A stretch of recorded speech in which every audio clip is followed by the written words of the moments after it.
Di Permata Bank, kami percaya semua orang dapat mencapai kesuksesan.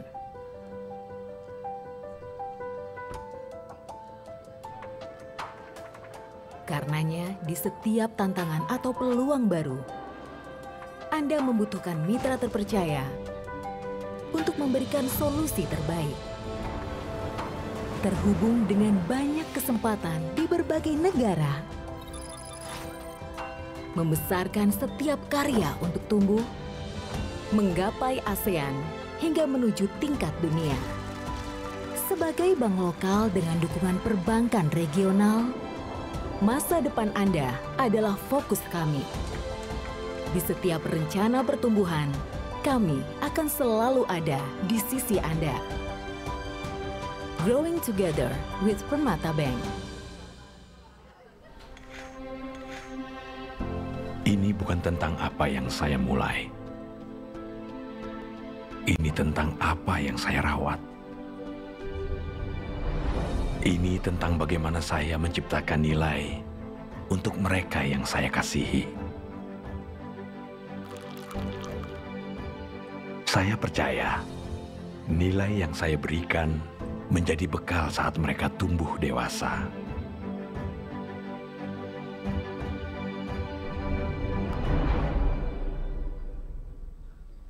Untuk mereka, agar dapat berbagi kepada sesama.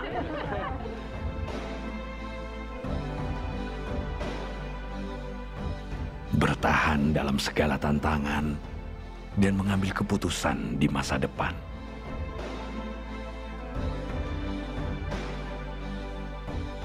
Sekarang saatnya mereka menjadi lebih besar dan mewarisinya kepada yang mereka cintai.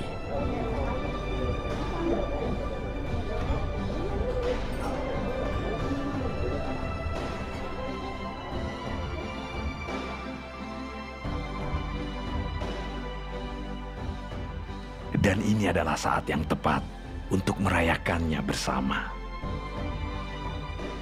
Everlasting Value, Permata Bank Private.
Di tengah ketidakpastian, saatnya menumbuhkan kesadaran.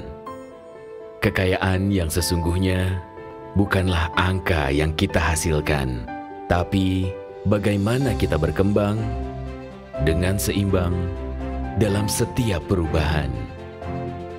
Membangun pribadi yang tangguh, yang bisa bertumbuh di berbagai situasi.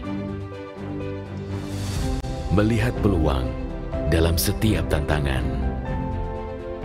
Memberi makna dalam setiap usaha.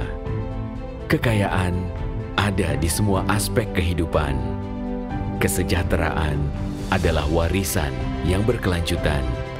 Waktunya kita bertumbuh bersama, karena masa depan bukan tentang apa yang kita miliki, tapi tentang apa yang kita ciptakan. Temukan perspektif baru tentang kekayaan sesungguhnya.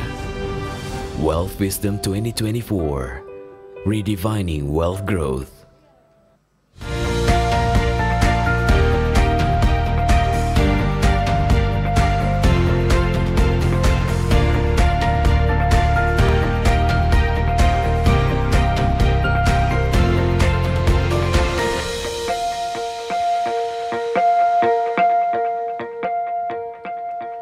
Assalamualaikum warahmatullahi wabarakatuh. Salam sejahtera untuk kita semua. Om Swastiastu, Namo Buddhaya, salam kebajikan rahayu, selamat pagi dan selamat datang di Permata Bank Wealth Wisdom 2024 Redefining Wealth Growth. Boleh tepuk tangannya untuk kita semua Bapak Ibu. Terharu dan senang sekali melihat wajah-wajah antusias dari Bapak Ibu untuk hari ini mengikuti health class. Senang sekali, perkenalkan nama saya Puri Anindita, bisa berada di tengah Bapak Ibu untuk memandu acara ini dari pagi hingga nanti selesai, termasuk untuk Bapak Ibu yang join secara live stream hari ini. Bapak Ibu hadirin, Permata Bank Wealth Wisdom ini adalah salah satu signature event tahunan yang memang diselenggarakan Permata Bank sejak tahun 2014, jadi sudah 1 dekade, dan acara ini merupakan platform literasi keuangan yang bertujuan memberikan perspektif yang berbeda tentang pengelolaan kekayaan finansial di tengah dinamika ekonomi politik, serta tetap menggaungkan sisi mindfulness dan mewujudkan kesejahteraan menyeluruh atau holistic wealth dengan menghadirkan pembicara ternama dan ahli di bidangnya. Permata Bank Wealth Wisdom tahun ini diselenggarakan di total 6 kota, Semarang, Bandung, Pontianak, Surabaya, Medan, dan hari ini di Jakarta menjadi penutup rangkaian Wealth Wisdom 2024, dan kami mengucapkan terima kasih sekali kepada seluruh partner kami dan juga sponsor yang mendukung terselenggaranya acara ini, yaitu Batavia Prosperindo Asset Management, PT Trimegah Asset Management, PT Ashmore Asset Management Indonesia, Astra Life, PT Schroeder Investment Management Indonesia, PT Eastspring Investment Indonesia, PT Manulife Asset Management Indonesia, BNP Paribas Asset Management Indonesia, Mandiri Management Investasi, PT Marsh Indonesia, MIR Insurance Broker, dan PT Diva Alma Sentra. Sekali lagi boleh kita berikan tepuk tangan untuk partner kami yang sudah mensupport dan Bapak Ibu yang sudah hadir hari ini. Tanpa berlama lagi membuka acara kita hari ini, mari kita simak bersama-sama sambutan dari Branch Network Director Permata Bank. Kami undang ke atas panggung kehadiran Bapak Edi Sayoga.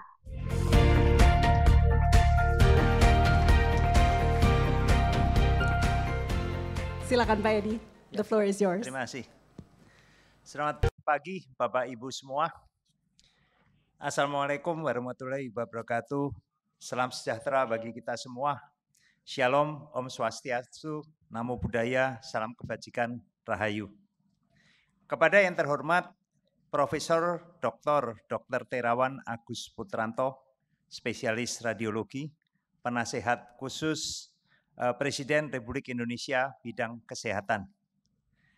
Terima kasih atas kehadiran dan dukungan Bapak dalam acara Wealth Wisdom 2024 yang diselenggarakan Permata Bank pada hari ini. Tak lupa saya juga ingin menyapa seluruh nasabah Permata Bank yang telah hadir. Terima kasih Bapak Ibu semua. Dan juga tentunya rekan-rekan media yang juga bergabung pada kesempatan yang berbahagia pada hari ini. Selamat datang di Wealth Wisdom 2024. Selama 10 tahun, Wealth Wisdom menjadi bukti komitmen Bank Permata dalam meningkatkan literasi keuangan dan memberdayakan nasabah dalam mengelola kekayaan secara lebih produktif dan efektif. Melalui Well Wisdom 2024 yang mengambil tema Redefining Wealth Growth, Permata Bank ingin hadir sebagai mitra terpercaya bagi nasabah dan masyarakat untuk membantu memahami tantangan sekaligus peluang yang muncul dari dinamika yang terjadi baik di dalam negeri maupun di luar negeri. Well Wisdom 2024 menghadirkan kelas Wealth and Health yang dapat Bapak dan Ibu ikuti karena kami percaya bahwa pengelolaan kekayaan harus dilakukan secara holistik, lebih dari sekedar materi, namun juga dari sisi pribadi dan hubungan sosial. Oleh karena itu, pada hari ini kami menghadirkan kelas health bersama seorang pakar kesehatan yang akan memberikan insight bermanfaat dalam bidang kesehatan sambil menerapkan strategi wealth management yang relevan dengan kebutuhan dan untuk meraih kesejahteraan sepenuhnya. Selain sesi pagi ini, siang hari nanti kami juga akan menghadirkan sesi yoga bersama seorang praktisi ternama, Anjasmara, untuk menjaga keseimbangan kesehatan tubuh, jiwa, dan pikiran. Saya mewakili manajemen Permata Bank, sekali lagi mengucapkan banyak terima kasih atas kehadiran Bapak dan Ibu semua. Marilah kita gunakan kesempatan ini untuk mendapatkan manfaat maksimal dalam menambah pengetahuan dan wawasan kita. Selamat mengikuti rangkaian sesi Well Wisdom 2024. Salam sehat dan sukses selalu untuk kita semua. Terima kasih. Boleh sekali lagi tepuk tangannya untuk Bapak Edi, saya juga terima kasih banyak. Seperti tadi yang Pak Edi sempat katakan bahwa hari ini kita punya 2 kelas paralel, Bapak Ibu, Wealth Class dan juga Health Class. Kita berada di Health Class saat ini, yang kita tidak hanya punya sesi 1 yang segera kita akan tampilkan pembicara yang sudah ditunggu-tunggu, tapi nanti setelah makan siang Bapak Ibu juga bisa ikut beryoga bersama Mas Anjasmara.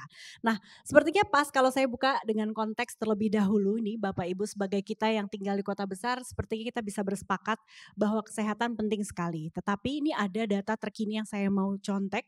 Penyakit kardiovaskular ini menjadi penyakit penyebab kematian tertinggi. Setiap tahunnya ada 17 juta orang di seluruh dunia meninggal karena penyakit ini, terutama serangan jantung dan stroke. Yang sedihnya lagi tidak hanya badan kita sakit, ternyata ini juga menguras kondisi keuangan penderita dan keluarganya, bahkan negara. Jadi kalau kita cek data BPJS Kesehatan tahun lalu Bapak Ibu, ini sudah ada 20 juta kasus yang menyedot pembiayaan kurang lebih bahkan lebih dari 23 triliun rupiah untuk Indonesia. Nah, pembicara kita kali ini sudah sangat ternama dalam penanganan penyakit degeneratif seperti kardiovaskular, dan saya bisa lihat antusiasmenya hampir full house untuk dengarkan beliau. Sempat dipercaya sebagai Menteri Kesehatan periode 2019-2020 dan tim medis kepresidenan, kini beliau ditunjuk oleh Bapak Presiden sebagai penasehat bidang kesehatan. Langsung kita berikan apresiasi paling hangat, kami undang ke atas panggung Legend TNI Purnawirawan Profesor Dr. Terawan Agus Patranto, spesialis radiologi konsultan. Prof, selamat datang, selamat pagi, silakan duduk. Sekali lagi perkenalkan, nama saya Puri, Prof. Saya ini agak sedikit emosional Bapak Ibu. Prof ini bisa jadi sudah lupa sama saya, tapi beliau menyelamatkan ibu saya dari stroke 5 tahun lalu.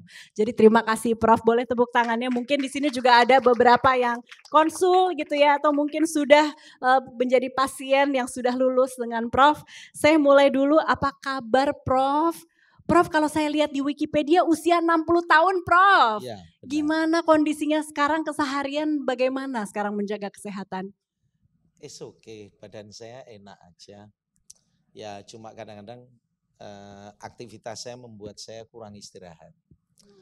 Namun saya oke-oke aja. Oke-oke aja. Iya. Kalau Bapak Ibu saya sebentar saja sebelum tadi kita naik stage melihat apa sih sebenarnya yang Prof Terawan minum ya kalau pagi-pagi. Ternyata kalau dilihat isinya ini bukan kopi, bukan teh, air putih hangat.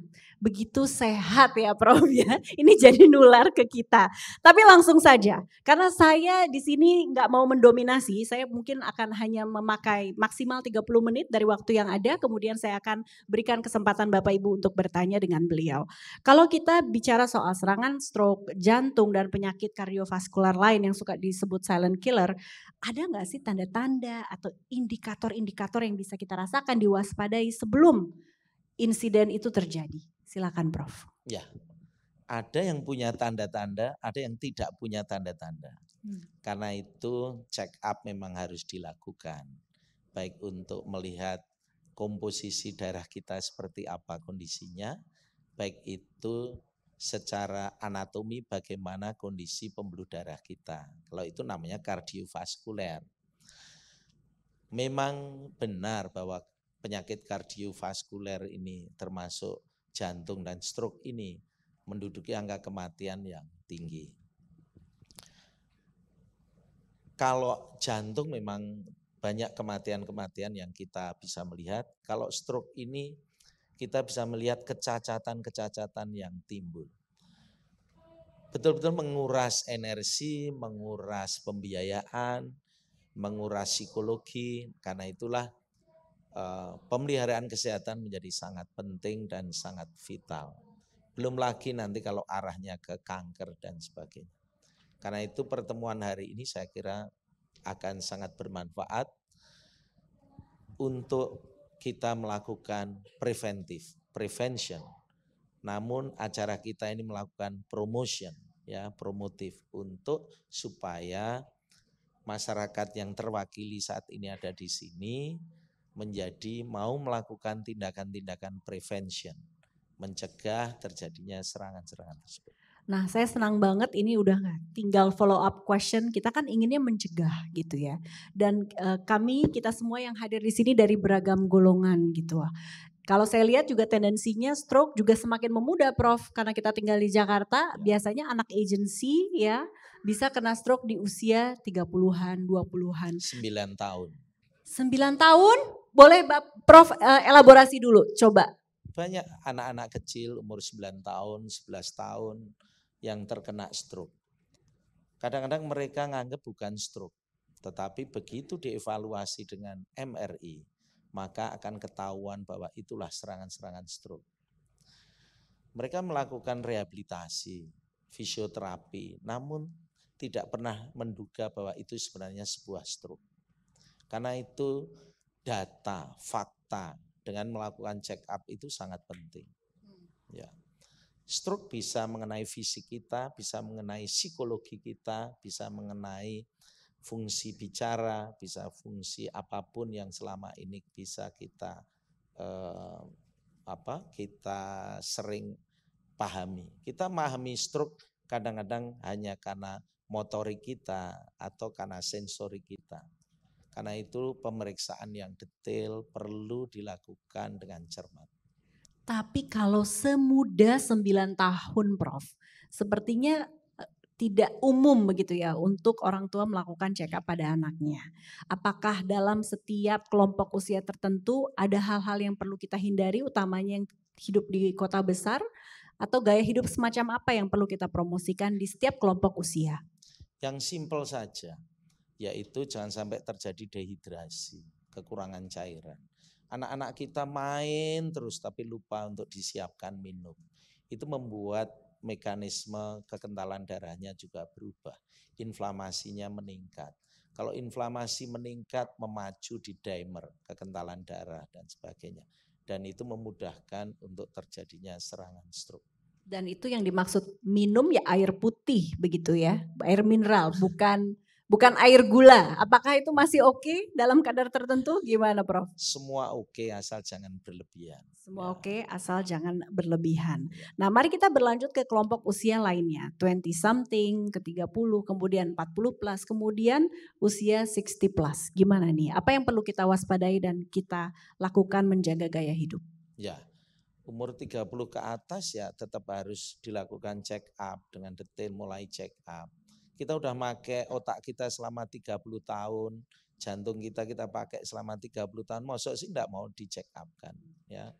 Mosok sih enggak mau kita periksa paling enggak darahnya ataupun juga kondisi pembuluh darah maupun anatomi otak maupun anatomi jantungnya. Karena sekarang ini problem inflamasi ini menjadi hantu yang betul-betul sangat menakutkan buat kita semua. Makanya namanya silent ya kayak tadi. Inflamasinya muncul dengan penyebab berbagai macam. Dan itu memacu berbagai penyakit untuk muncul yang akhirnya juga mengarah ke kardiovaskuler. Nah, oke, berarti pesan pentingnya adalah minumnya diperbanyak, check up, dan termasuk cek kondisi darah. Untuk sebagian dari kami yang mungkin sudah berjibaku dengan stroke atau mungkin anggota keluarganya sakit jantung dan sebagainya, sudah di titik itu, apa yang perlu diperhatikan supaya pulih atau seenggaknya bisa menavigasi hidup seperti sedia kala lagi? Ya, tetap kolaborasi berbagai profesi. Ya, berbagai profesi ini artinya kompetensi berbagai macam spesialisasi inilah yang harus berkoordinasi sehingga akan bisa membuat profit atau keuntungan atau benefit buat pasien sehingga recovery-nya akan menjadi lebih cepat. Tidak ada hak dokter untuk memberi kesembuhan. Hak itu adalah hak Tuhan. Hak dokter adalah membuat keputusan dan tindakan terbaik untuk pasiennya dengan dilandasi dengan doa. Karena tidak mungkin kita bekerja mengandalkan kekuatan diri kita sendiri. Saya biar sudah puluhan ribu pasien saya kerjakan, tetap sampai saat ini saya belum pernah bisa menyembuhkan pasien. Kalau pasien itu jadi baik kayak mamanya dan sebagainya, itu menurut saya adalah pemberian yang maha kuasa. Boleh tepuk tangannya buat Prof. Terawan bahwa menempatkan diri sebagai medium selalu ya Prof. Tapi terima kasih. Sekarang begini, dengan banyaknya pilihan teknologi, terapi, tindakan, mungkin Prof bisa bawa kami mengerti, oke, di satu sisi kalau di titik ini sebaiknya minum obat dulu. Di titik ini tindakan, di titik ini yang lain-lain. Apalagi mungkin biasa lihat Prof. Terawan melakukan tindakan DSA ibaratnya begitu ya. Tapi mungkin itu adalah satu dari banyak tindakan lain. Boleh bantu Prof elaborasi lebih lanjut? Iya, semua kan harus dipilah-pilah. Karena semua penyakit itu rata-rata individual kecuali ada wabah, kecuali ada penyakit menular itu bisa sama. Tetapi kalau yang disebut di sini mulai topik ini adalah degeneratif, kemudian artinya degeneratif medicine itu menyangkut kardiovaskuler. Di sini kebanyakan adalah individual, personalized. Karena itu pendekatannya ya personalized, ya pendekatannya personalized, individual. Banyak hal yang kita kembangkan, termasuk saya mengembangkan sekarang adalah imunoterapi. Imunoterapi adalah sebuah proses dari tindakan medis terhadap sel darah kita. Khususnya adalah namanya dendritic cell. Dendritic cell yang dulu cara pengolahannya adalah termasuk terbilang rumit. Ternyata dengan teknologi baru mampu kita sederhanakan menjadi hal yang lebih simpel dan teknologi itu mampu kita kuasai dan meskipun sifatnya individual tetapi sudah bisa kita berikan secara massal. Massal yang individual. Massal individual itu bagaimana? Ya tempat prosesnya yang diperbanyak. Kalau obat-obatan general, produk obatnya yang diperbanyak. Kalau individual personalized, pabriknya untuk membuatnya yang diperbanyak. Dan ini kita terus kembangkan ke depan, jurnalnya juga terbit terus baik Q1 maupun Q2 mengenai imunoterapi. Dan mudah-mudahan ini bisa menjadi pencerahan sebuah hal yang baru karena original dan genuinnya adalah Indonesia. Dan saya pengen kita membuat sebuah terobosan keilmuan yang lebih simpel, lebih baik di dalam mengontrol degeneratif proses. Sehingga kita bisa melakukan hal-hal yang sifatnya natural regeneratif. Kalau regeneratif tidak kita lakukan dengan natural, maka yang dikontrol adalah badan kita. Harus dicek. Tetapi kalau natural regeneration, kita tidak perlu mengontrol karena semua akan berjalan dengan alamiah. Menarik sekali. Nanti mungkin Bapak Ibu kalau ada follow up question boleh bertanya.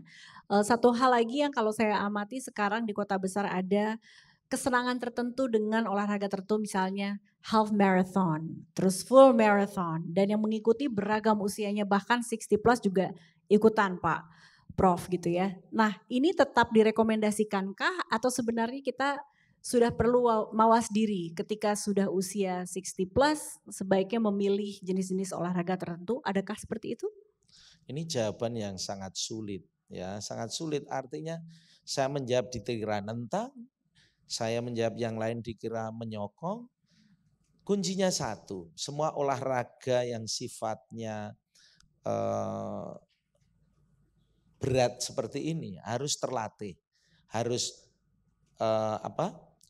berjenjang, harus juga dia kemudian dia harus bisa terlatih dengan baik, tidak bisa serta-merta kita lakukan secara mendadak ya.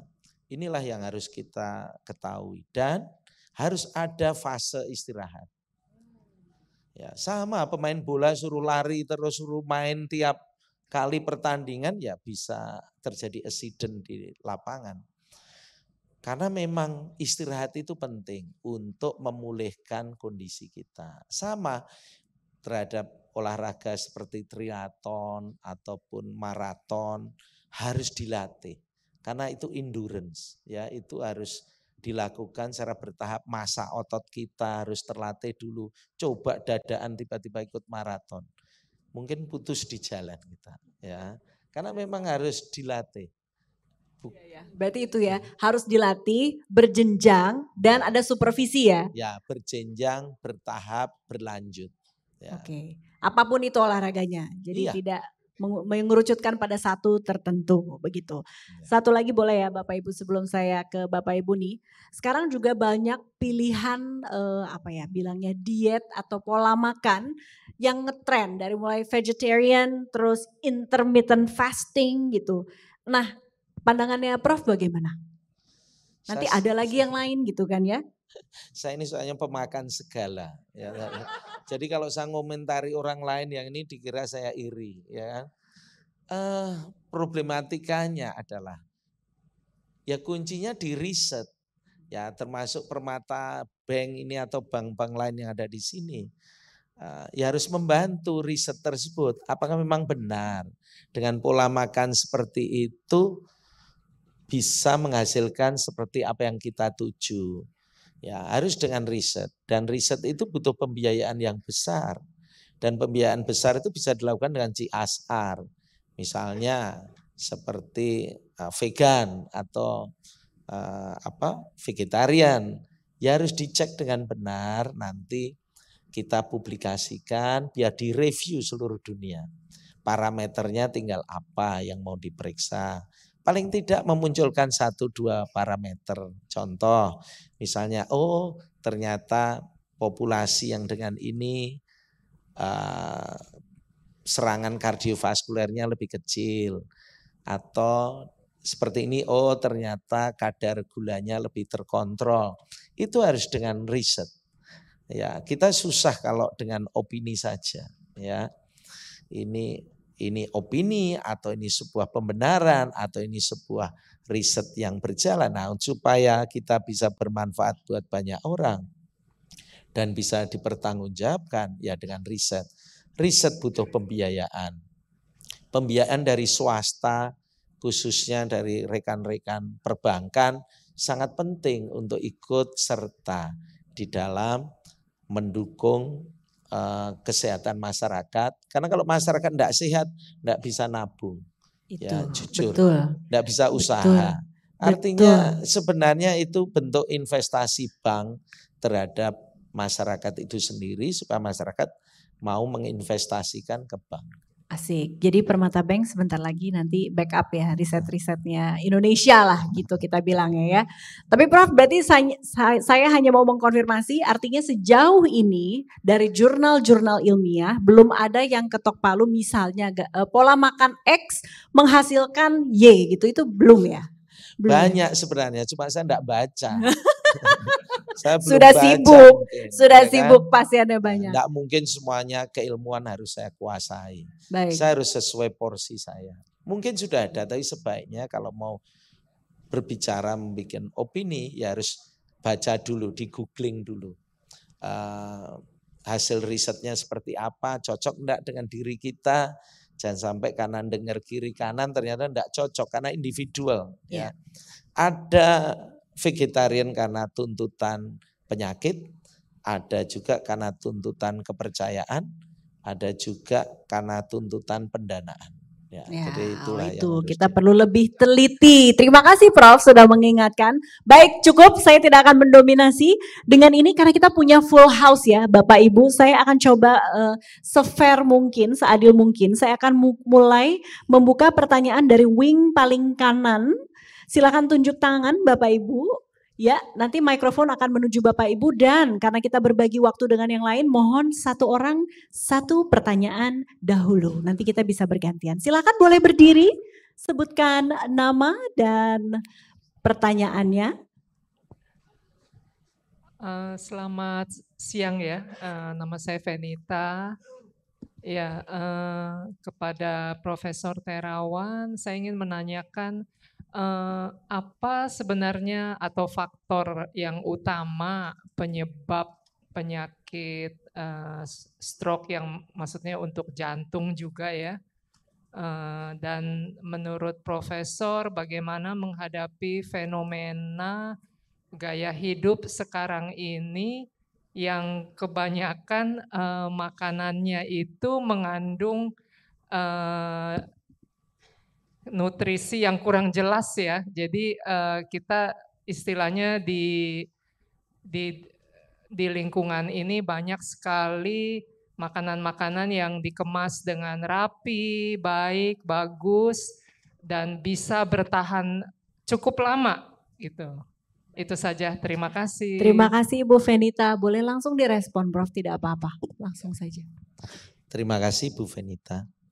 Ini hal yang sangat menarik. Makanan dihubungkan dengan masa kini, dengan gaya hidup masa kini dengan makanan, dihubungkan dengan pola penyakit yang ada. Kita harus ingat seperti tadi saya katakan, selalu unsur individual sama personalize itu sangat berperan penting. Ada orang yang alergik terhadap makanan tersebut sehingga memacu inflamasi. Ada inflamasi akut, ada inflamasi kronik.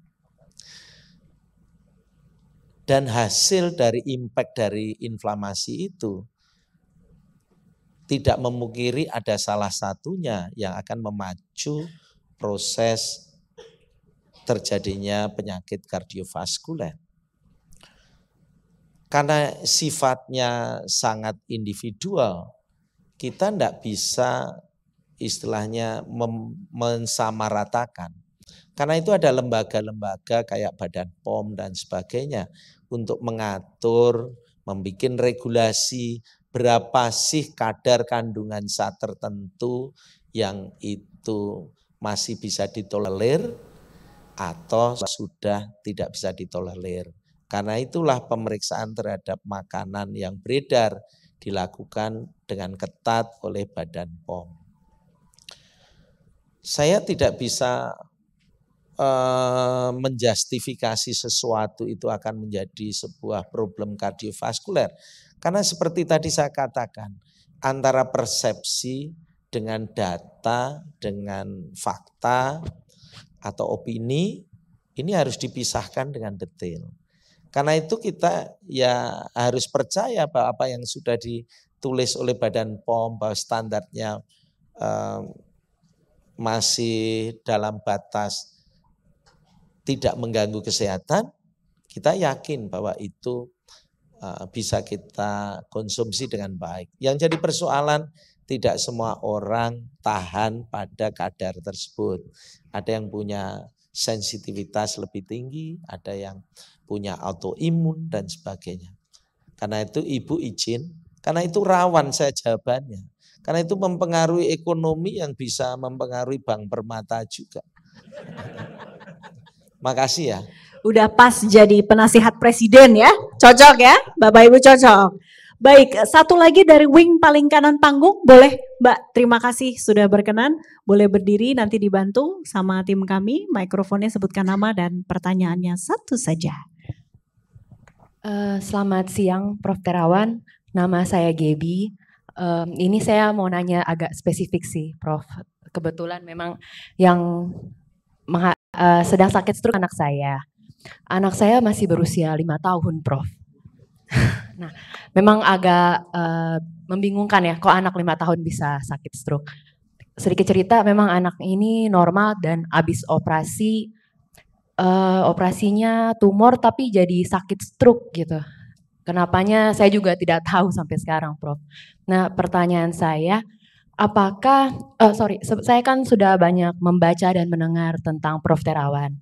Apakah dengan DSA atau tadi yang Prof jelaskan imunologi ya kalau nggak salah itu bisa dilakukan ke anak usia 5 tahun karena kan anak saya itu karena sakit stroke dia mengalami banyak kemunduran termasuk kelumpuhan di tubuh sebelah kanannya. Nah, apakah ada kemungkinan dengan tindakan dari yang tadi saya sebutkan itu bisa membantu kesembuhan anak saya? Soalnya kan selama ini kita melakukan terapi fisio, oromotor, sensori integrasi sama ada beberapa obat memang yang kita minum tapi belum mencoba tindakan yang lain gitu Prof. Itu saja, terima kasih. Mohon maaf sekali lagi Mbak Gaby. Iya, saya Mbak Gaby. Mbak Gaby peluk hangat dari kami. Sepertinya satu ruangan ini mendoakan ya buat Mbak Gaby. Semoga terus membaik. Silakan Prof. Terima kasih. Iya. Terima kasih Bu Gaby. Saya ikut prihatin anak umur 5 tahun sudah kena stroke. Seperti saya tadi bicara, inflamasi penyebabnya yang akan memacu munculnya stroke. Operasi yang besar, baik pada tumor, itu akan memacu inflamasi juga. Dan kebetulan saya 2003 kalau tidak salah saya melakukan riset bersama dengan banyak negara, multi center riset mengenai dampak operasi total knee replacement maupun total hip replacement. Itu 93% pasca operasi akan terjadi DVT, deep vein thrombosis. Deep vein thrombosis artinya terjadi gumpalan darah di bawah. Kebetulan saya yang meriksa.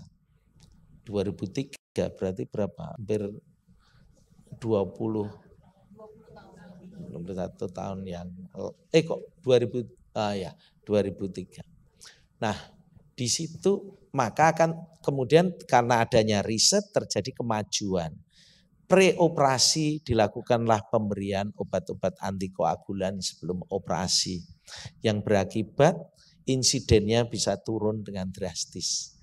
Artinya kekentalan di situ, gumpalan di vena itu hanya salah satu menunjukkan adanya gumpalan yang lain bisa muncul.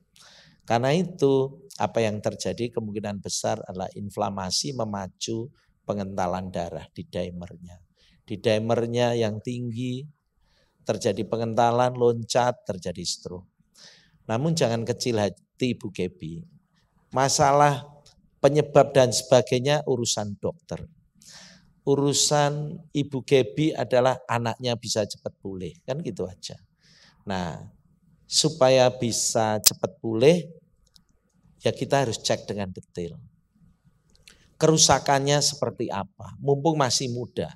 Dulu dalam teori-teori kedokteran tidak ada namanya regenerasi dari sel saraf otak kalau sudah rusak. Ternyata kita sekarang temukan namanya trias neuro repair. Trias neuro repair artinya terjadi repair, perbaikan dari neuro, dari otaknya. Itu terdiri dari 3 hal, yaitu dimulai dengan angiogenesis. Waduh, ini agak medis sedikit enggak apa-apa ya. Angiogenesis, neurogenesis yang memacu neuroplasticity. Itu seperti itulah yang terjadi, maka disebut trias neuro repair akibat kerja dari stem cell yang ada di otak kita, di zone kita, kemudian dia akan pergi ke hipokampus, otak kita ada yang namanya hipokampus untuk dilatih, kemudian untuk melakukan perbaikan. Namun itu semua prosesnya namanya neuro repair. Ya, trias neuro repair. Mudah-mudahan bisalah doa kami putra atau putrinya ini? Putra ya. Mudah-mudahan bisa terjadi perbaikan yang signifikan secara keilmuan. Saya kira itu yang bisa. Baik, terima kasih, mudah-mudahan menjawab ya Mbak Gebi, semangat terus. Kemudian saya akan berikan kepada yang wing terdekat di kanan panggung, masih boleh 1, 2, 3. Ya, kita tampung dulu. Ibu yang berkacamata, berblazer dengan top abu-abu, boleh? Ya, dibantu. Nanti yang kedua, kemudian ketiga ya Bapak ya. Silakan. Selamat pagi, Dokter Terawan. Saya pasien dokter 2012. Kita pelukan dulu Bu. Kita pelukan dulu semua pasiennya dokter. Ya silakan. 6 bulan saya sakit kepala banget, dipegang Dokter Terawan langsung hilang semua penyakitnya. Hebat, tepuk tangan boleh-boleh. Walaupun Prof kayaknya bukan karena saya, tapi tetap kami semua. Karena Tuhan, mujizat Tuhan. Mujizat, alhamdulillah, dokter. Bersyukur. Puji Tuhan. Ya. Yang saya mau tanya Dok, tadi kan dokter bilang mungkin lewat MRI ketahuan ada penyumbatan di kepala yang membuat saya juga sakit. Nah, selain MRI, apalagi pemeriksaan apalagi ya Dok yang bisa mengetahui penyakit stroke dari dini gitu, Dok? Berarti jenis cek up apa lagi ya Bu kan ya? Rutin MCU iya, tapi enggak semua MCU itu bisa mengidentifikasikan stroke ringan atau apalah gitu. Baik ya, makasih. Terima kasih Ibu. Jadi, waduh, my patient. Reuni Pak, reuni Prof. Iya. Jadi MRI itu bukan sekedar melihat anatomi. Dia bisa melihat fungsional. Fungsinya. Jadi dari MRI itu kita bisa prediksi. Pasien tidak usah ngomong keluhannya, kita sudah tahu. Akan keluhan pasien dari MRI yang detail. Bukan MRI yang biasa. Kalau MRI yang biasa, ibu akan dianggap normal. Normal tapi sakit kepala terus. Kan berarti ada sesuatu yang tidak pas. Secara anatomi masih baik. Tetapi secara fungsional sudah mulai terjadi gejala. Bahkan kita bisa stroke kehilangan bahasa Inggris itu ada. Saya punya pasien sedang sekolah di Australia. Sudah bingung dokternya di Australia, bingung akhirnya datang ke Indonesia. Dia tidak bisa melanjutkan sekolahnya. Karena bahasa Inggrisnya hilang. Tinggal bahasa Indonesia saja. Ya ini bingung, saya juga bingung. Jadi ini fakta ya, bukan nama data, maka kita cek. Begitu kita cek, bisa kita melihat fungsi connectivity antara area Broca tempat dia bicara dengan area memori tempat dia mengingat. Maka baru ketahuan bahasa Inggrisnya saja dia yang hilang. Ya begitu kita kerjakan, di meja tindakan selesai, bahasa Inggrisnya cacisus sasisus. Saya juga bingung apa ini. Ya, itulah hal yang kadang-kadang kita ini,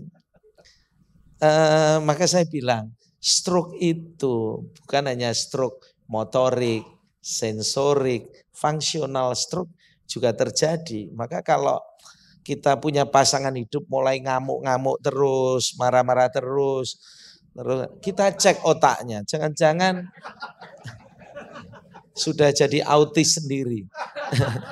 Karena bisa terjadi mental status changes.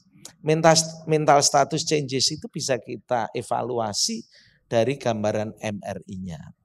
Dan itu bisa di-treat.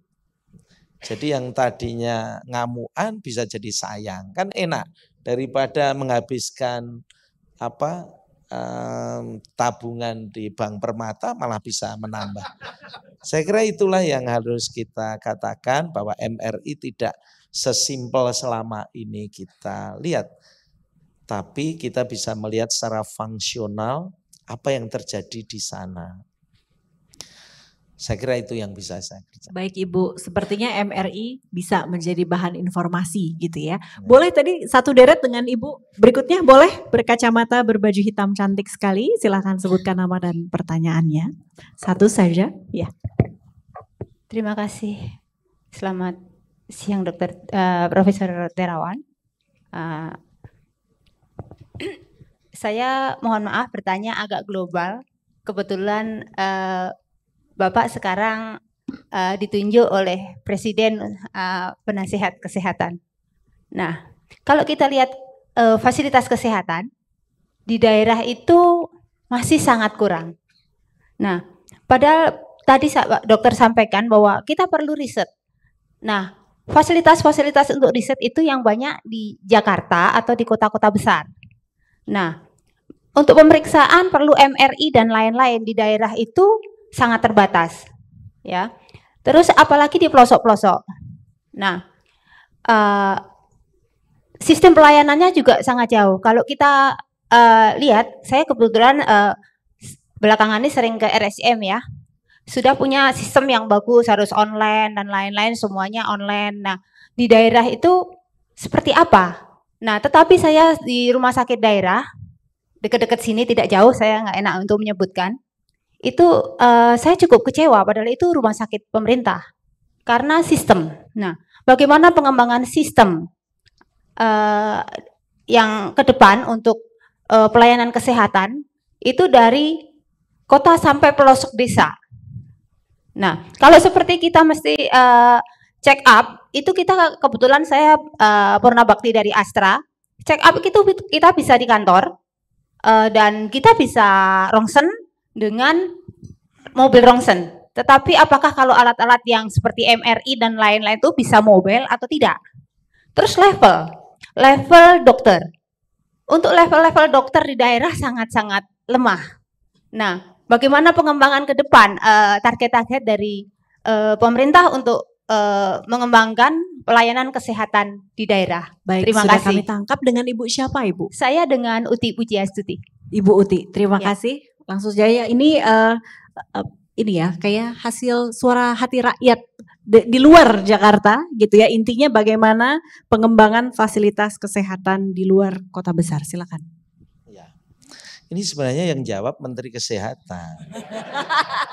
Kecuali Menteri Kesehatan kesulitan, ya saya memberikan masukan.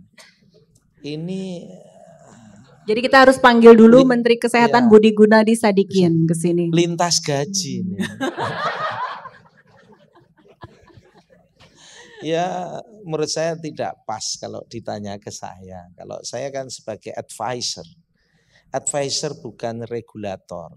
Sedang yang dibutuhkan oleh Ibu tadi intinya jawabannya mau ada regulasi sehingga bisa Merata kan gitu. menjadi puas.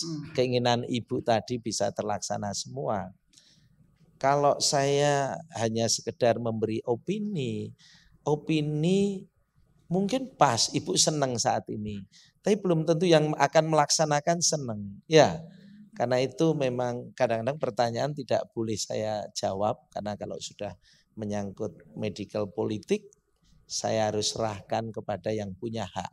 Kalau saya enggak, nanti gajinya double-double. Saya kira itulah ya. Iya, dimengerti Prof. Semoga Ibu juga mengerti posisi karena sekarang beliau menjadi penasehat Presiden bidang kesehatan. Nanti kita minta sama Permata Bank segera kita undang ya Bapak Menteri Kesehatan Budi Gunadi Sadikin untuk. Tapi saya suka semangat Ibu, boleh tepuk tangannya, kan kita mau mengamini ya bahwa seluruh Indonesia punya standar yang sama, punya level kemampuan dokter yang sama, fasilitas yang sama. Ini saya aminkan Ibu ya, suara hati saya juga. Boleh saya tadi melihat Bapak yang di belakang yang berbaju batik putih ya, boleh. Nanti berikutnya Bapak, silakan. Terima kasih Pak. Selamat siang Prof. Moterawan. Ya, terima kasih atas kesempatannya. Saya ingin menanyakan mengenai tadi yang Prof sampaikan mengenai natural generatif ya, itu terkait dengan dendritic cell dan sebagainya. Prof ada punya visi untuk bisa membangun mungkin banyak lab ya di Indonesia untuk bisa mengembangkan personal pengobatan gitu. Nah, yang ingin saya tanyakan sekarang kan kita banyak mendengar mengenai stem cell. Dan stem cell itu setahu saya sih mengambil sel dari orang yang bukan sel kita gitu loh. Nah, menurut Prof bagaimana ini? Kita apakah stem cell yang dari orang lain atau makhluk lain itu masuk ke dalam tubuh kita, apa bisa menjadi natural generatif gitu? Itu pertanyaan saya. Terima kasih Prof. So scientific, ya sci-fi. Terima kasih Bapak. Bapak siapa? Mohon maaf sekali. Pak Medi. Pak Medi, betul ya? Oke, silakan Prof. Stem cell dari sel yang bukan badan kita. Saya tidak akan jawab karena itu ladang orang lain ya, nanti saya salah lagi. Bidang saya sekarang adalah rejuvenate cell. Rejuvenate cell, menyegarkan sel kita sendiri dengan mengontrol dendritic cell kita, sehingga dendritic cell kita ini akan berperan sebagai antiinflamasi yang kuat. Antiinflamasi yang kuat, dia akan membuat lingkungan yang sehat. Lingkungan yang sehat itu akan menyebabkan proses regenerasi akan berjalan secara natural. Karena apa? Proses kerusakan, proses perbaikan itu natural. Tiap hari kita terjadi. Cuma yang kita inginkan tidak ada yang berlebihan. Apapun yang berlebihan, tumbuh berlebihan juga jadi tumor, menjadi hal-hal yang tidak baik. Kalau kekurangan juga kita akan menjadi kelemahan tubuh kita yang tidak membuat imuniti kita tidak tahan terhadap penyakit-penyakit. Karena itu saya tidak akan dalam topik membahas mengenai stem cell. Karena biar itu menjadi ladang dan keilmuan lain. Saya lebih baik memfokuskan diri saya pada rejuvenate cell. Dan ini jurnalnya terus terbit untuk diabetes, untuk kebocoran ginjal sudah mulai ini. Kalau untuk jantung ya, untuk kardiomiopati yang dulu yang obatnya dari dulu pro kontra mengenai digoxin, maka dilakukan digitalisasi. Sekarang ternyata dengan jurnal yang kita sudah terbitkan, imunoterapi mampu memperbaikinya dengan cepat, baik sehingga kita tidak tergantung pada obat. Saya kira itu. Bapak, terima kasih. Saya mau follow up sedikit karena memang fokusnya ke rejuvenating cell. Sebenarnya itu tindakannya seperti apa Pak? Jika dalam satu titik ya, kita semua, kayak ini adalah opsi yang saya pengen elaborasi, mau ditelusuri gitu. Prof, itu harus apa? Mengikuti apa? Rejuvenate cell kan ada dua. Ada yang alamiah, karena kita mampu memanage tubuh kita dengan tindakan yang olahraga cukup, makan gizi cukup, tidur cukup. Kan kecukupan itu akan membuat regenerasi sel-sel kita akan mengalami penyegaran yang baik karena istirahatnya cukup. Maka terjadi tadi natural regeneration. Namun ada satu hal yang kita tidak mampu untuk melakukan itu. Entah karena keterbatasan waktu, keterbatasan tenaga, keterbatasan dana, dan lain-lain. Maka kita bisa melakukan namanya rejuvenate yang tidak alami, yang buatan kita buat. Yaitu dengan cara DC kita keluarkan, kita segarkan. Jadi bukan dibiakkan loh ya. Jadi kalau selnya itu 1000, tetap 1000. 1000 yang muda ini, ibaratnya kalau kita ngambil bibit banner nanti jadi ikan bandeng. Kalau ini 1000 ya jadi 1000. Tidak ini 1000 jadi 1 juta, tidak. Itu namanya regenerasi. Kalau rejuvenate 1000 jadi besar jadi 1000. Atau seperti ini, yang ini peternakan sapi, yang ini adalah penggemukan sapi. Kalau yang digemukkan 5 ya jadi 5. Cuma kalau penggemukan sapi itu tergantung kita. Mau kita jadikan olive beef dagingnya, ya kita kasih makan buah olive. Nanti jadi 5 sapi yang kualitas dagingnya olive. Atau kita mau jadikan Kobe beef, ya kita mungkin beri kalau berita-beritanya itu diberi sake, dipijeti, di apa, supaya nanti 5 sapi ini jadi Kobe beef. Nah, seperti itu yang kita namakan rejuvenate. Yang ini kita namakan untuk stem cell dan sebagainya adalah seperti kita mengembangkan selnya. Itulah bedanya. Berarti next time kalau mau konsul sama Prof, kayaknya akan nanya ini ya, lebih lanjut ya Pak Bu ya. Baik, saya tidak akan mendominasi lagi, silakan Bapak. Tadi saya sudah lihat yang berbatik hijau hitam di row kedua, ya boleh berdiri dan sebutkan nama dan pertanyaannya satu saja. Siang Prof, terima kasih waktunya. Nama saya Budi Susanto.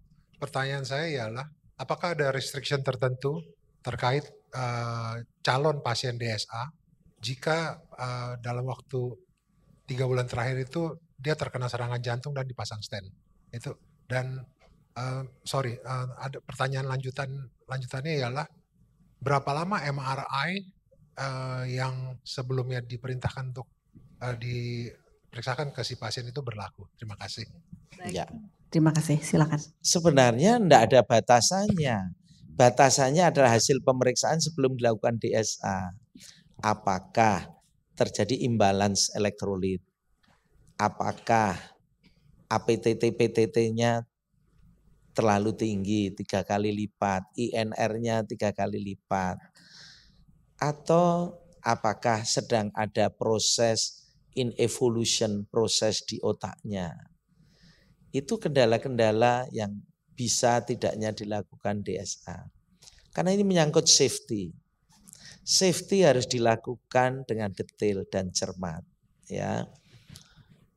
Kalau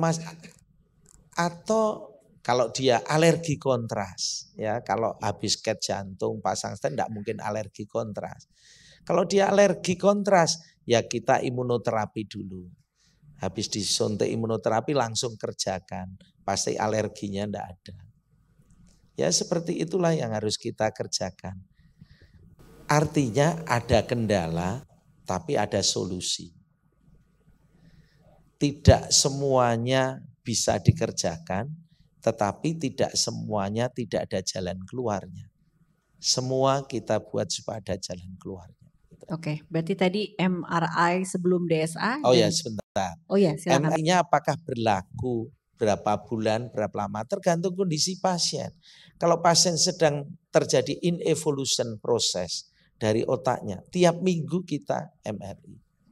Tapi MRI DWI, ya DWI namanya, ya MRI DWI untuk mengetahui apakah proses in evolutionnya sudah reda apa tidak.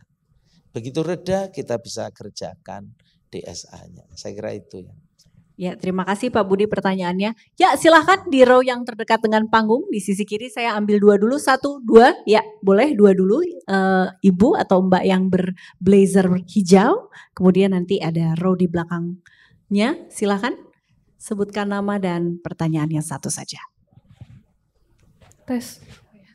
Baik, terima kasih atas waktunya. Saya ingin bertanya, Prof, kalau ada orang di sekitar kita, anggota keluarga atau teman kita yang terkena stroke di depan kita, apa penanggulangan pertama yang bisa kita lakukan? Misalnya, apakah ada obat tertentu yang baiknya kita semua harus selalu punya? Atau ada yang juga yang bilang harus ditusuk jarinya atau seperti apa gitu, apakah itu benar? Terima kasih, Prof. Dengan Mbak siapa? Natasha. Natasha, baik. Kita harus tahu ya, stroke itu ada stroke perdarahan, ada stroke tersumbat. Daripada salah-salah melakukan diagnosanya, lebih baik segera bawa ke rumah sakit. Kecuali ada tindakan yang memerlukan resusitasi. Resusitasi ABC, airway, breathing, circulation. Ya paling tidak dibebaskan dulu napasnya.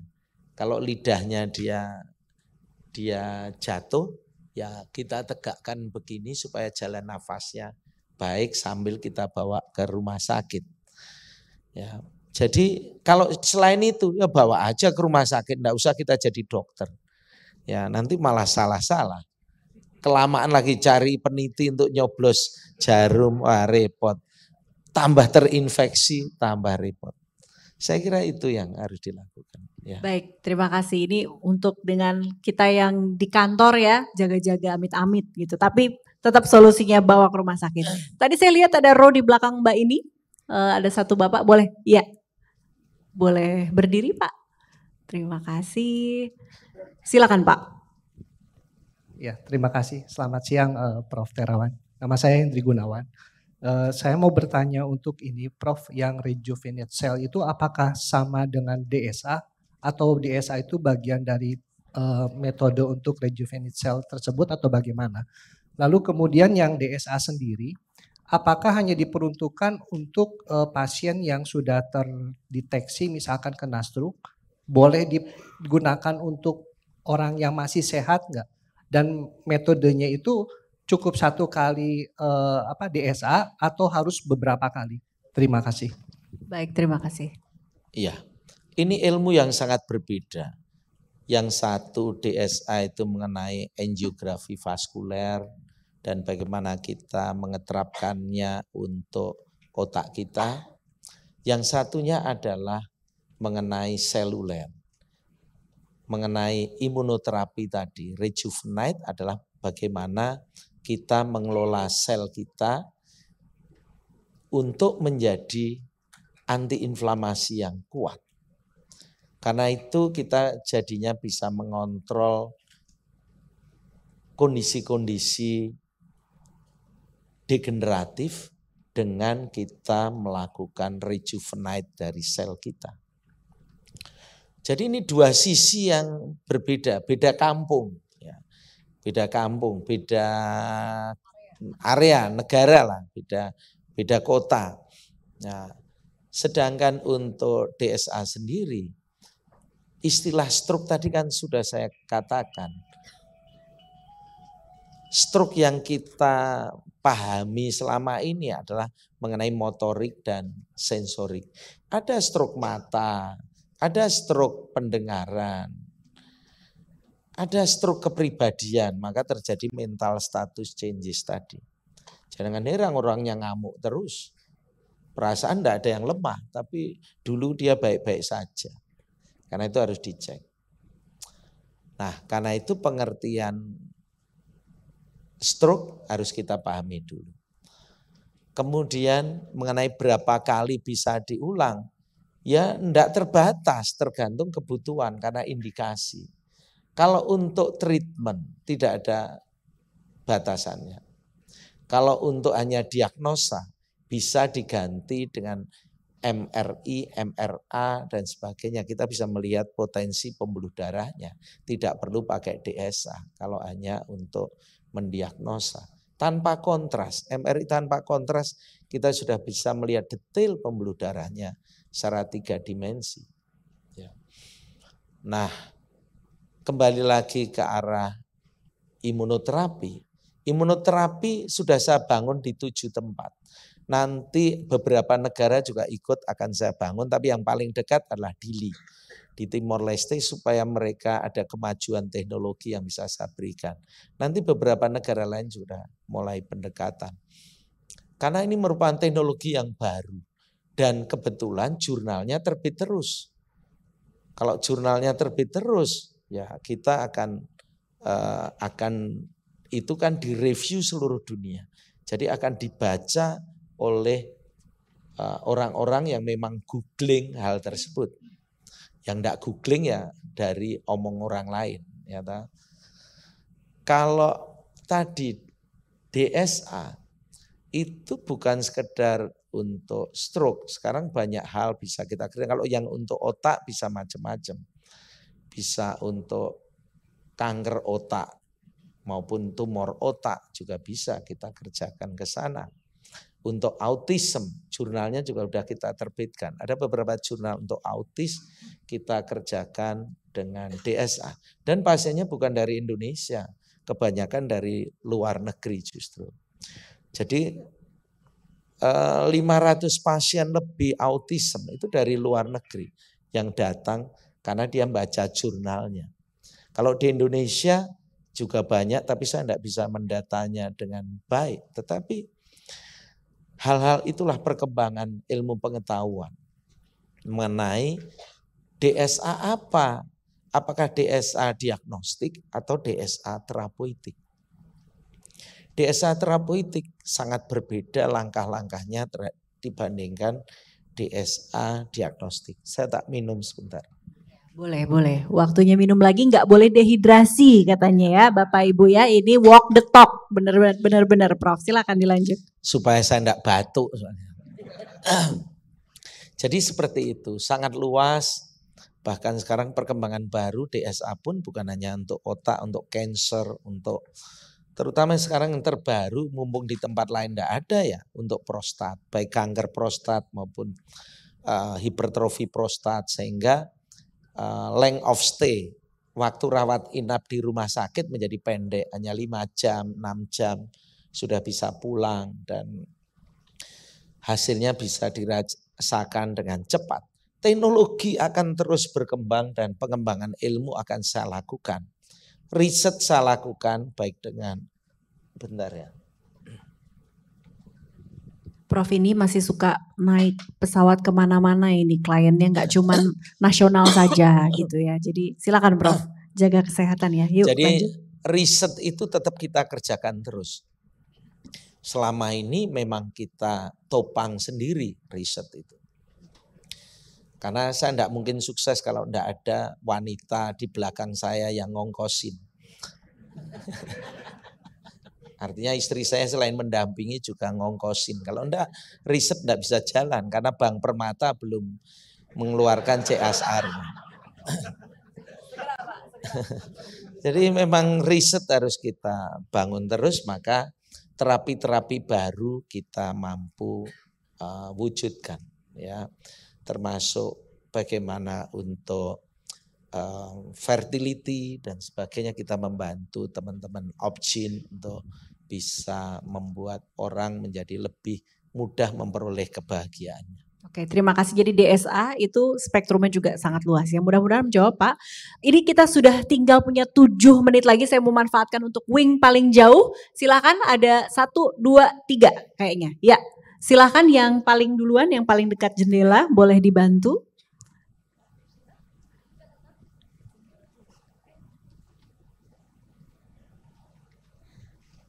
Terima kasih waktunya. Selamat pagi Bapak Ibu, selamat pagi Profesor.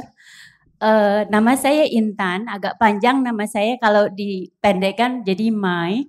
Di sini saya akan juga tanggap dengan tadi Profesor untuk preventive health, dan juga Ibu Gebi yang kebetulan mempunyai putra 5 tahun yang sudah mengalami masalah kesehatan begitu ya. Kebetulan saya tidak punya putra atau putri, tapi saya dari perjalanan hidup saya melahirkan wisdom. Ya, wisdom saya ini adalah kebetulan saya membuat teh kayu manis. Di sini saya berawal karena saya ketika pernikahan 3 bulan saya itu, suami saya menghadiahi saya adalah cancer stadium 4. I'm so sorry. Ya, kemudian setelah suami saya sembuh total, biasa party-party lagi, kemudian Tuhan mengambil beliau. Setelah itu tahun 2017, ibu saya terkena gagal ginjal katanya menurut riset dokter, dan beliau koma 2,5 bulan.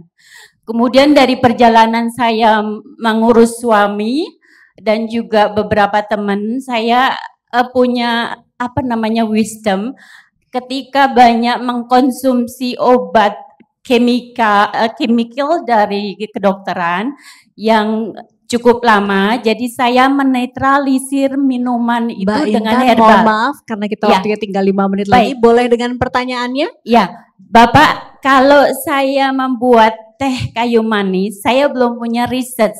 Tapi riset saya adalah saya sendiri dan teman-teman dan ibu, apakah teh kayu manis ini nanti oleh dokter untuk merejuvenate kesehatan dan putra ibu, Ibu Gaby dan Bapak Ibu semua di sini, apakah mungkin akan terjadi Kami sudah tangkap ya. kebaikan Jadi di kayaknya sana? apakah Terima ini, kasih. ini kan sepertinya adalah teh alternatif gitu ya. Ya, Oke, terima kasih. sudah kami tangkap. Ini juga Terima sepertinya- kasih, Ibu. Terima kasih Mbak Intan.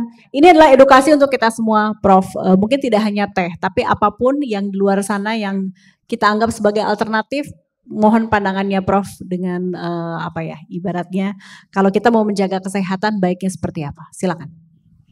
Ya, itu tadi namanya kan empiris yang mereka rasakan dan banyak hal dari sisi-sisi herbal apapun juga tinggal kita satu klik melangkah ke depan dengan kita melakukan riset aja, baik itu pada populasi kecil maupun populasi besar, yang penting bisa direview.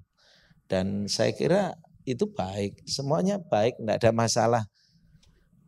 Dan kayu manis pun sudah dipakai dari zaman dulu, kita pakai wedang uwuh lah, mau pakai wedang secang lah, apa. Nah itu menurut saya silahkan aja. Ya. Baik, terima kasih. Tidak artinya tidak boleh, tapi sangat lebih baik jika kita semua berdasarkan riset dan data. Saya sudah melihat tadi 2 lagi, boleh kita percepat 3 menit, jadi mohon dipersingkat 1 pertanyaan untuk masing-masing orang. Kita manfaatkan dengan waktu yang ada, silakan. Saya mau bertanya sama dengan Prof. Terawan. Saya mau bertanya mengenai ilmu yang sedang kita ketahui viral ya, mengenai imunologi dokter. Jadi apakah terapi imunologi itu bisa dilakukan untuk pasien yang sudah terdeteksi misalnya ya salah satu penyakit aja diabetes, apakah itu sudah bisa dok dengan imunologi, dan juga imunologi itu prosesnya seperti apa, apakah suntik aja, dan juga kita ingin tahu dokter itu biayanya berapa. Terima kasih. Oke, langsung tindakan seperti apa dan biaya. Ya. Tepat guna, tos dulu Ibu, let's go. Ya, imunoterapi itu adalah menterapi imun kita. Kalau terlalu tinggi akan diturunkan, dikontrol. Kalau terlalu rendah akan dinaikkan. Karena itu sangat mempengaruhi inflamasi di kita. Diabetes segala dicetuskan oleh inflammation. Nah, imunoterapi ini akan punya efek anti-inflammation yang kuat. Dia akan memacu interleukin 10 dan menekan interleukin 6. Pro-inflamator ditekan, yang anti-inflammation dinaikkan. Risetnya semua sudah jalan, semua sudah terbit di jurnalnya, tinggal dibaca aja mengenai dendritic cell imunoterapi. Dan saya baca terakhir itu berita mengenai yang diumumkan siapa itu tim dokter untuk Kamala Harris ya, mengenai alergi dia yang berkepanjangan urtikaria, dan itu ternyata membaik dengan tanpa obat dengan imunoterapi. Bisa dibaca di report pre-pemilihan presiden di Amerika. Kan mereka akan mengumumkan hasil itunya. Saya hanya membaca dan memang jurnalnya juga sudah terbit. DC imunoterapi digunakan untuk autoimmune disease sudah terbit Q1, terutama untuk systemic lupus erythematosus. Untuk kardiomiopati sudah terbit Q1. Q1 itu sudah jurnal level tertinggi, tidak ada lagi, berarti sudah direview seluruh dunia. Kemudian DC imunoterapi untuk memperbaiki kebocoran ginjal pada diabetes mellitus sudah terbit, meskipun hanya Q2. Q2 sudah levelnya tinggi. Dan itu riset itu akan berjalan terus. Sekarang sudah riset untuk demam berdarah. Imunoterapi untuk demam. Saya sudah disuntik. Sekarang sedang jalan untuk risetnya demam berdarah, imunoterapi pada monyet, pada makaka. Pada tikus sudah selesai, pada monyet sudah selesai. Tapi untuk manusia sudah 100 orang sudah disuntik. Terutama saya dan istri sama anak. Karena mungkin kita sayang pada binatang ya. Jadi kita duluan yang disuntik 6 bulan sebelum itu dimulai. Ya memang impact-nya selain tahan terhadap dengue dari pemeriksaan lab kita, juga kita punya impact antiinflamasi yang kuat. Ya, memang impact-nya pada kulit terutama jadi lebih glowing dikit lah. Baik, ini sebenarnya sudah habis waktunya, tapi saya minta boleh persilakan satu lagi dari wing paling jauh di sebelah sana. Boleh dibantu ya runner kami dengan mikrofonnya. Satu yang tadi belum sempat. Ya. Yes. Selamat siang Prof. Terawan. Nama Siang. saya Nani. Saya ingin menanyakan untuk osteoartritis. Saya pernah mendapat berita bahwa apakah dokter yang mengembangkan Ovisure Gold? Itu hoax. Oh itu hoax ya dok? Saya enggak pernah jualan obat. Ya. Oke, kalau begitu apakah bisa dengan imunoterapi juga untuk mengatasi osteoartritis? Oke, ya itu biasanya penyakit 50-60 degeneratif. Baik, silakan Prof. Ini agak berbeda ya. Osteoartritis dengan rheumatoid arthritis agak berbeda. Osteoartritis lebih cenderung ke arah anatomi. Bagaimana dia akan muncul penularan di sendi lutut kita, terutama menimbulkan osteoartritis di sana. Ada beberapa hal yang untuk mengatasinya. Kita harus cek betul dari osteoartritis itu apakah bantalan tulangnya, meniskusnya menipis apa tidak, bagaimana jumlah cairan sendinya seperti apa. Tapi kuncinya begini, kalau itu muncul peradangan, inflamasi di sana, imunoterapi bisa meredakan peradangannya. Tapi mungkin yang disebut diagnosa osteoartritisnya tidak hilang, karena dia muncul taji-taji di penulangannya, di sendinya. Itu yang harus dipahami antara keluhan dengan proses perubahan anatomi yang terjadi karena osteoartritis. Bisa karena berat badan, bisa karena aktivitas terus-menerus tangga yang kita istilahnya kita gunakan lutut kita ini berlebihan, karena itu juga harus hati-hati. Segala sesuatu yang berlebihan itu tidak baik. Jadi maaf, osteoartritisnya harus kita cek betul supaya terapinya tidak salah.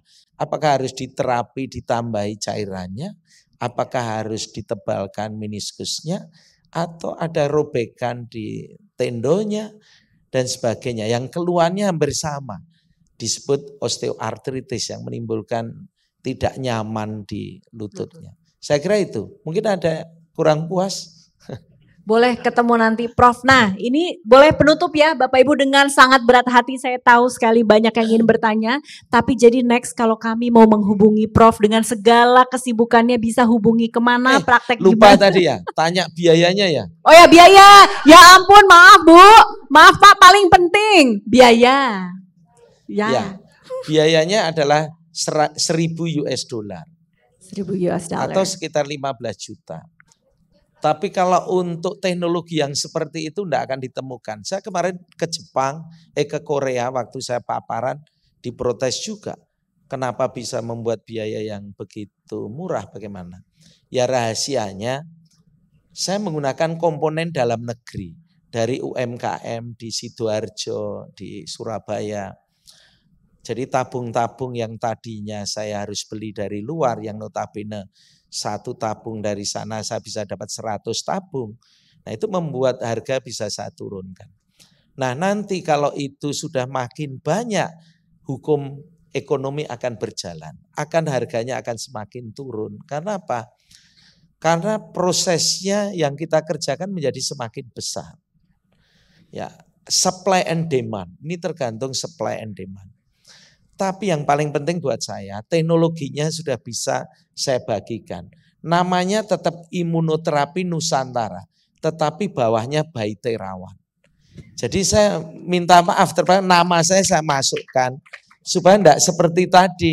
Ada saya dikira jualan apa tadi, obat. Macam-macam saya sampai bingung sendiri.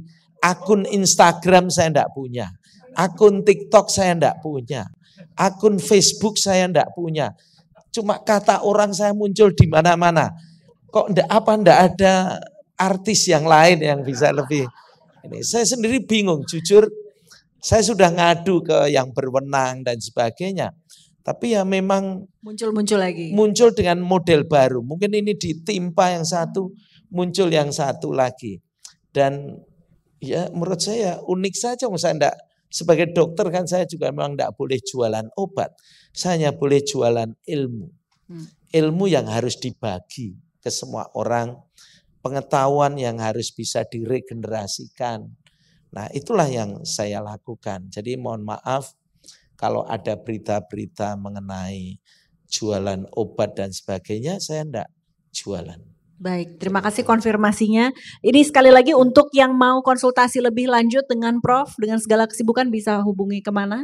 Nanti ajudan saya akan ada. Baik, nah jangan biarkan mana ajudannya biar pusing ajudan saya. Keluar dari ruangan Baik, ini. sebelum capek saya akan imunoterapi lagi.